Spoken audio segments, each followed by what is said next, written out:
Hello, this is Alex from phpacademy.org, and this is a video tutorial for the new Boston. Now, in this video tutorial, we're going to get to grips with the basics of creating a PHP file, what extension we're going to give it, and how we're going to set up the inside of the file to ensure that our web server deals with it correctly. Because PHP isn't part of our web server package, we may need to specify in Apache to look out for PHP files, and you can do this in your http.conf file that we've already looked at when we've set up our Apache installation. Now, PHP is server-side, so whatever you write in between PHP tags will not be able to be viewed by people. Usually, when you create an HTML document, you'd start with your HTML tags. You'd obviously do it much more correctly than this, but you'd start with your HTML tags. You'd create your body tags, and different information and different functionality of the page will go in different places. Now, in PHP, it's a lot more loosely structured, and the way we do things is we use PHP tags. Now, on their own, PHP tags look like this. So you can see that it is it's a mirror image of a less than sign first of all, then a greater than sign at the end here. In between are these question marks, sorry, and then just the words PHP. It can also be specified like this. Now, this might look a bit odd to you at first. However, what we actually do is just after PHP here, we come down and everything we want to write in PHP goes in here. So every time you set up a new page and you want to include some level of PHP in it, for example, you can combine PHP and HTML in a page. We could have our PHP tags here, and we could also have our HTML tags down here. So whenever you start up a new page and you're going to include PHP, you want to create a tags like that or like that.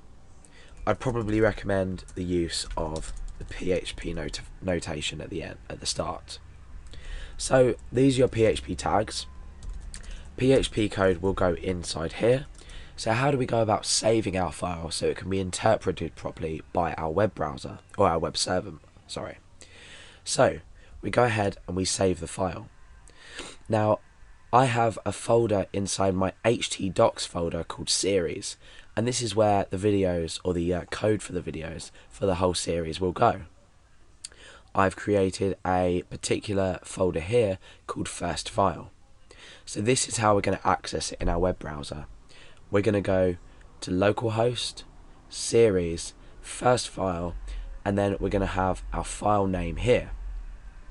So let's just call this document let's say, we'll call it index.php, because typically an Apache installation will take an index.php and index.html files as default files to be loaded inside a folder. And by that, I mean, if your file is named anything else, so I'm going to call this just for file.php for now. Remember, we're using .php. You can, just to be sure, choose all files here and enclose that in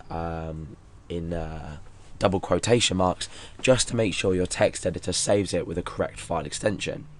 So let's save this. We've shown that we've saved this as a PHP document. My text editor context has automatically turned on syntax highlighting for PHP. This just means that PHP code and different aspects of code will be highlighted so we can read things easier.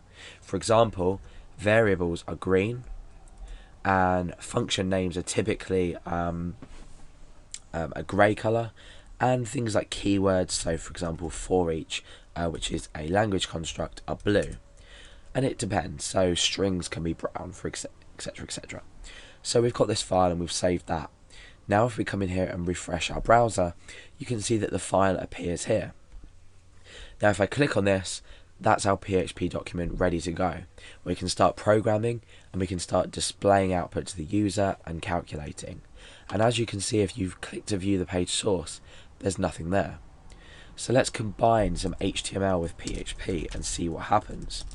And you can see now that by just including some HTML tags and refreshing the page, you can see that these actually show up. However, our PHP code will be up here. However, it won't be shown because it's interpreted by our web server program. That's where everything's sort of calculated, and then we display the output that we want using PHP. So it's a server-side scripting language as opposed to HTML, which is just tags that are interpreted by different browsers. Okay, so like I said earlier, you can name your file and give it a specific file name, or you can choose to name it index.php. So I'm going to start up some PHP tags, and I'm going to save this as index.php. Now, this is in this directory if we go back, so when I refresh, index.php will automatically be opened. We won't have this index of /series/first file. We won't be able to see the files. We'll just be presented with the index.php page. And to test this, I'm going to use a simple command in PHP to demonstrate this. I'm going to say echo, and this is my output. There's a tutorial on echo and what it does, or you'll see what it does, but how it works and a bit more information about it. So for now, I'm just going to be outputting this to the screen. So let's refresh the page. You can see that we've automatically gone to index.php. My browser doesn't show it up here, but let's just type that in manually so we can definitely see. So the page, it's automatically gone to index.php. If I just choose to go to the file, the folder I mean, is exactly the same. So these are different conventions of naming files. If you name something anything else other than what's specified, index.php and index.html I think are default specified in an Apache configuration. However, normal files are not named to open by default. So that's a bit about naming files and how you should name and create your files. And you've learned also how to set your PHP tags up ready to code inside them.